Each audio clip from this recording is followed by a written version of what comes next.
Saint Xenia of St. Petersburg, known for her simple life and selfless devotion, is credited with numerous miracles, particularly in helping with employment, finding spouses, and healing the sick. She is also known for her intercession in matters of marriage, homelessness, and fires. About 15 years ago, I heard this story about an event that took place in Northern California, an unusual story, about a miracle of Saint Xenia of Petersburg. Nun Nina, now Abbess Nina of St. Nilu's Skeet in Alaska, had heard it from Father Weldon Hardenbrook, who at the time was the rector of a church in Santa Cruz County. This priest, Father Weldon, served in a parish that consisted of former evangelical Christians who had embraced Orthodox Christianity. There was a time when their flourishing community was not Orthodox, and all kinds of people came to them to hear their Christian message. One day, a young man rode up to the church on his Harley-Davidson.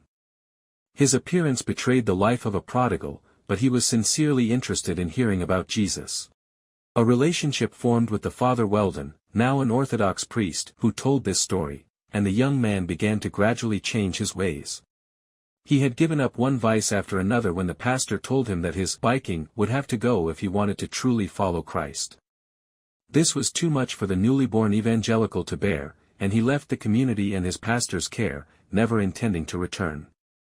Our biker rode off on his Harley-Davidson, and soon had a terrible accident, which cost him his legs. Eventually he landed back in the company of his old friends, in a rundown apartment in a low-rent neighborhood in the bad part of a crime-ridden city.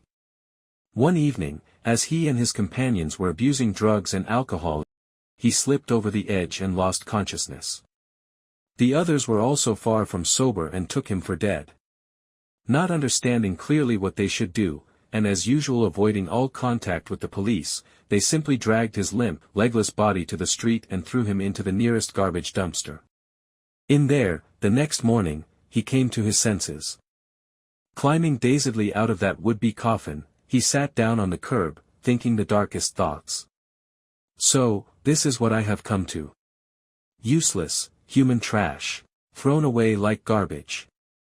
Sunk in these pessimistic thoughts, he was suddenly stirred by the presence of an old lady in tattered clothes, what people call a bag lady. She was coming closer to him with a fierce expression. "You know where to go," she said, pointing at him. "So, go there." At that moment the man remembered his former pastor, and the church where he had almost reformed.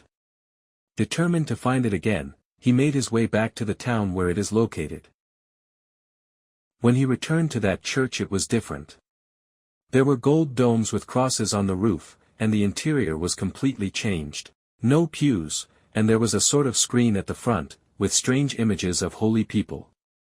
He looked around in wonder, when his gaze caught the image of a woman, the very bag lady, who had told him where to go in that hour of dire depression. It was Holy Blessed Xenia, the Fool for Christ of Petersburg. He met his old friend, now an Orthodox priest. He was baptized and began to lead a church life, this time truly transforming his life.